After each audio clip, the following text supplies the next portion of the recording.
You are Locked On Texas Tech, your daily podcast on the Texas Tech Red Raiders. Part of the Locked On Podcast Network, your team every day. He is very cognizant of the fact that it's a hell of a button to push internally. Yes, it is. It's a hell of a button to push, and then you have to think of the right now and the big picture, and like all the mental aspects that go into it for everybody involved. But I also know this: it's not show friends, it's show business, and they will not. If they deem that somebody gives them the best chance to win, whether it's in the middle of a game or leading up to a game, that's their job. They know what's at stake. I mean, it doesn't matter how much you like one guy over the other or whatever. It's just there's a lot more to it than just going, he looked really good, like pulling the plug. Here we go, trap door. I just wanted to all the and I know things have changed because you have now seen the second half. But was anybody running to the front of the hey man, let Barron go in the portal? Like, well, this is Will Hammond's team. We've seen enough. And now like before the season or last when he was shoulder surgery, and was everybody willing to go that route? And I didn't see any of that. Did you?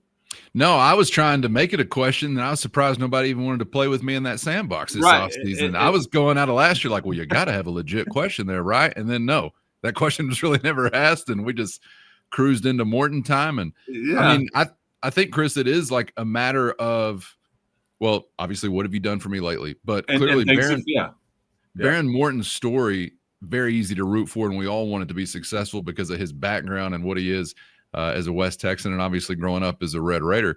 At the same time, though, the injury component he cannot stay out of the way of for whatever reason.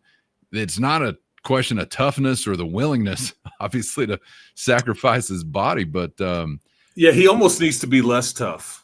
I don't know what it is, but or trying to, because I think the baseball coach over there for some slide work, and I know it's easier said than done, but like the one shot he takes, the first one, which probably started these issues, he's just handing the ball off, and it looked a lot worse in person. Like I thought, late hit, or you drove him into the ground. It didn't look as bad on the TV replay because I went back and watched it. But like the one in the third quarter that ultimately knocked him out, he's giving up his ability as a ball carrier or protection.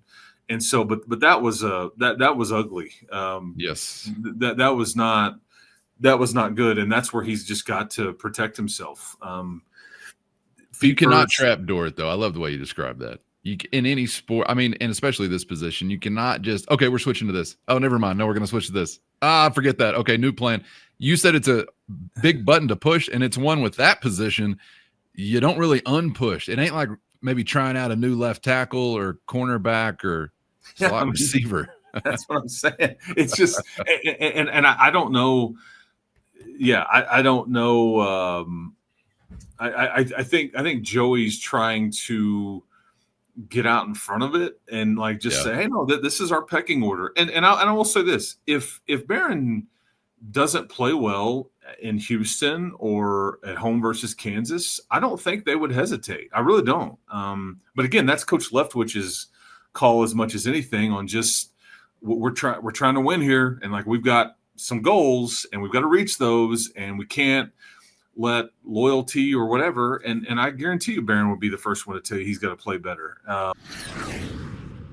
First, today's episode brought to you by Square. Your favorite neighborhood spots run on Square. There are certain businesses that truly make the neighborhood feel like home, whether it's the local sports bar, the coffee shop, or the corner store that's been serving your neighborhood for decades. These are the kind of places that bring people together. And when neighborhood businesses thrive, the whole neighborhood thrives. Square is a proud partner of more than 4 million neighborhood businesses around the world, including some local favorites in the 806 like Shadow Hills Golf Course, The Outdoor Chef, Quarter 4, Lubbock Welding Supply, Sugar Bakers, and a whole lot more. You can go to square.com/go/lockedoncollege to learn more today. But before you do, go support your favorite local spot. Powered by Square. See you in the neighborhood.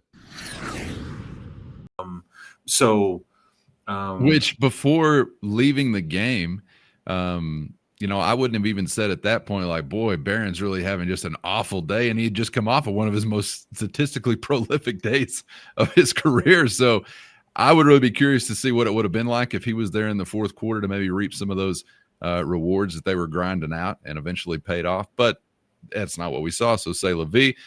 It can also be a story that a backup just performs really well in a moment and makes a hand for his team, and then it's back to QB1 until what you said is very, like, we just haven't, we don't know anybody that says they do. You just don't ultimately know what it looks like when you're the guy and they're specifically planning to take you away and your running game away or whatever.